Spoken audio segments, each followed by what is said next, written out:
साढ़े 13 घंटे बाकी हैं चुनावों के ऐलान में। सुबह 10:30 बजे चुनाव आयोग की प्रेस कॉन्फ्रेंस है। 13.5 घंटे बाकी चुनाव आयोग की प्रेस कॉन्फ्रेंस में चुनावों के ऐलान में, यानी लोकसभा चुनाव का कल से ऐलान होगा, आचार संहिता लागू हो जाएगी और काउंटडाउन शुरू हो जाएगा अगली सरकार का।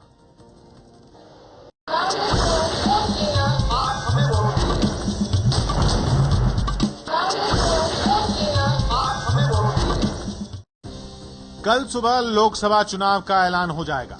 सूत्रों के मुताबिक इस बार लोकसभा का चुनाव 7 चरणों में हो सकता है। पहले चरण के लिए वोटिंग 7 से 10 अप्रैल के बीच होने की उम्मीद है। चुनाव की तारीखों के ऐलान के साथ ही आचार संहिता लागू हो जाएगी। 2009 के चुनाव में यूपीए को 262 और एनडीए को 159 सीटें मिली थीं। 2009 में 206 सीटें जीतकर कांग्रेस सबसे बड़ी पार्टी बनी थी। बीएसपी, एसपी जैसी पार्टियों के बाहरी समर्थन से मनमोहन सिंह दूसरी बार प्रधानमंत्री बने थे। इस बार एनडीए और यूपीए का समीकरण बदल चुका है। एनडीए की ओर से जहां गुजरात के मुख्यमंत्री नरेंद्र मोदी प्रधानमंत्री पद के उम्मीदवार हैं, वहीं यूपीए ने अपने पत्ते नहीं खोले हैं। लेकिन ये माना जा रहा है कि सत्ता में आने पर राहुल गांधी ही यूपीए के प्रधानमंत्री होंगे। इस बार 11 दलों ने मिलकर तीसरा मोर्चा भी बनाया है। इसमें मुलायम, नीतीश और जयललिता जैसे महारथी शामिल हैं। इस बार के लोकसभा चुनाव में अरविंद केजरीवाल की पार्टी आम आदमी पार्टी भी अपनी मौजूदगी दर्ज कराने की तैयारी में है। लोकसभा चुनाव के लिए सभी दलों ने उम्मीदवारों को चुनने की प्रक्रिया भी शुरू कर दी है। बीजेपी जहां अपने उम्मीदवारों की एक लिस्ट जारी कर चुकी है, वहीं कांग्रेस भी पहली लिस्ट को अंतिम रूप देने में है। लोकसभा चुनाव के ऐलान से पहले एबीपी न्यूज नीलसन के ओपिनियन पोल में एनडीए को 236 सीटें मिलती दिख रही हैं, जबकि यूपीए को सिर्फ 92 सीटें। लेफ्ट को 29 सीटें मिलने का अनुमान है, जबकि अन्य को 186 सीटें मिलती दिख रही हैं। CNN, IBN और CSDS के सर्वे में एनडीए को 211 से 231 सीटें, यूपीए को 107 से 127 सीटें, जबकि लेफ्ट को 15 से 23 और अन्य को 117 से 195 सीटें मिलने का अनुमान है। तो अहम सवाल कि क्या होगा अगली सरकार का चेहरा। बड़ा सवाल यह है कि बीजेपी का जो मिशन 272 है वो कामयाब हो पाएगा। बीजेपी को आगे बताया जा रहा है, लेकिन क्या 272 तक पहुंच पाएगी? कांग्रेस क्या 100 सीटों से भी नीचे चली जाएगी? और 100 सीटों से नीचे चलेगी तो बाकियों को कितनी सीटें मिलेंगी? केजरीवाल क्या मोदी का खेल बिगाड़ सकते हैं? क्या वो बिगाड़ेंगे? तीसरे मोर्चे का क्या होगा? कितनी सीटें तीसरा मोर्चा पाएगा?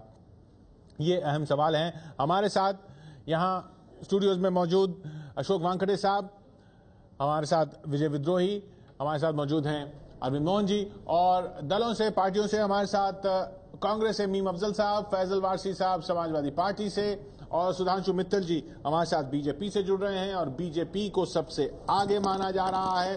कितना आगे? क्या सिर्फ मोदी की ताजपोशी ही रह गई है अरविंद मोहन जी?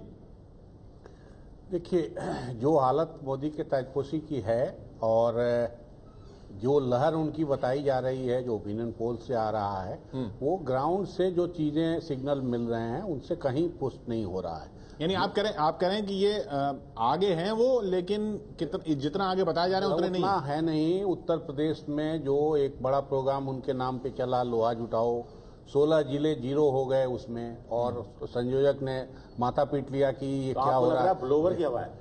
जब हर बूथ पे कमेटी बनाने का अनाउंसमेंट हो गया तब यह हालत है।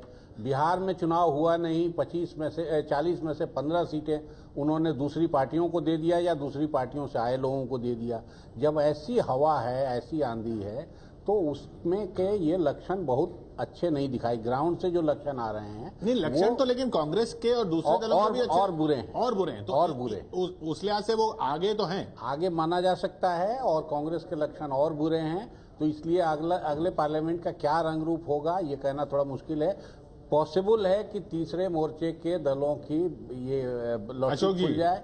कांग्रेस और बीजेपी होल्ड लगा के बिल्कुल अपने फेवर की सरकार बनाने में उनका इस्तेमाल। मैं बिल्कुल अरविंद जी का जो विश्लेषण है मैं बिल्कुल सही मानता हूं। यदि लहर होती तो फिर राज ठाकरे को साथ में आने की, नितिन गडकरी को बात करने की जरूरत नहीं होती, क्योंकि अकेले मोदी का ये भी तो हो सकता है कि वो लहर की वजह से नहीं, वो 272 तक जाने के लिए वही सवाल ये है। लहर उसको कहते हैं किशोर, जब आप 272 पार करो। लहर उसको कहोगे जब आप 80 में से 50 से 60 तक यूपी में ले लो। लहर वो है, ये तो हवा है। मैं मानता हूं कि बीजेपी बाकी दलों से ऐसी आगे आवाज है। जिससे सरकार बन रही हो वो हवा लहर है। सवाल सरकार बनने का नहीं है। सरकार का जो मैजिक फिगर है उसको लेके बहुत सारी रिजर्वेशन है।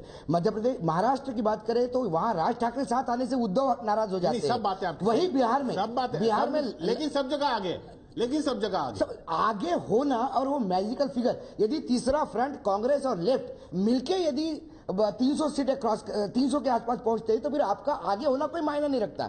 इस देश में ऐसी भी सरकार रही है तो विजय वो 300 नहीं विजय, सबसे बड़ी पार्टी होने के बाद अपोजिशन में बैठी हुई थी। बाकी के 300 जो हैं या पौने 300 250 जो हैं, क्या वो इस स्थिति में हैं कि वो एक साथ हों? उनमें तो कैसे कैसे दल हैं। हाँ, वो आप बिल्कुल सही कह रहे हैं। जो तीसरे मोर्चा या संयुक्त मोर्चा या जो भी हम कहते हैं, वो हमारे यहाँ बीरबल की खिचड़ी टाइप उसे कहा जाता है। लेकिन बड़ी चीज यह है कि एनडीए, मोदी अच्छी तरह जानते हैं कि उनके पास प्रधानमंत्री बनने का और बीजेपी को सत्ता में लाने का इससे बेहतर, इससे सुनहरा मौका नहीं मिल सकता। लेकिन वो जानते हैं कि तमाम सर्वे के बावजूद दिक्कतें हैं, इसलिए एक एक सीट, एक एक जो वोट बैंक है उसको वो अपने पक्ष में करने में लगे हुए हैं, चाहे पासवान का मामला हो, चाहे फिर राज ठाकरे। तो आप ये मान रहे हैं कि वो आगे हैं, लेकिन वो पूरी। हाँ, मैं मानता हूं आगे और जो संख्या बल आएगा उसके बाद फिर तय होगा कि सबसे बड़े दल को राष्ट्रपति की तरफ से बुलाना। किशोर, फिर कैसे एक हल्की बात ये कि आगे हैं कांग्रेस बीजेपी की लड़ाई जहां है वहीं, बाकी लड़ाइयों में भी वो आगे हों, ये कहना थोड़ा मुश्किल है। ये अहम सवाल, वही जोड़ तोड़। अब हम दलों के पास चलते हैं। ये अहम सवाल कांग्रेस और बीजेपी की जहां लड़ाई है। सुधांशु जी, एक आंकड़ा है, 140 सीटें थी पिछली बार जहां आपकी और कांग्रेस की सीधी लड़ाई थी, यानी आप या तो पहले या दूसरे नंबर पर आए थे, कांग्रेस और आप। 140 सीटें, उनमें से 74 सीटें कांग्रेस ने जीती थी। अब वो 74 की 74 भी आप जीत लें तो भी आप 116 से 190 तक ही पहुंचते हैं। सुधांशु जी।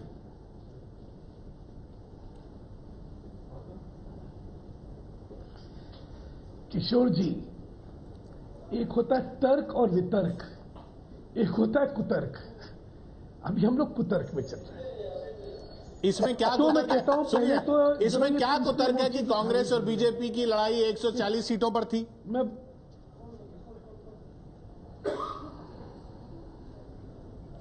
मैं आगे बता रहा हूं ना, मेरी बात अगर आप पहले सुन लेंगे तो बड़ा अच्छा हो जाएगा।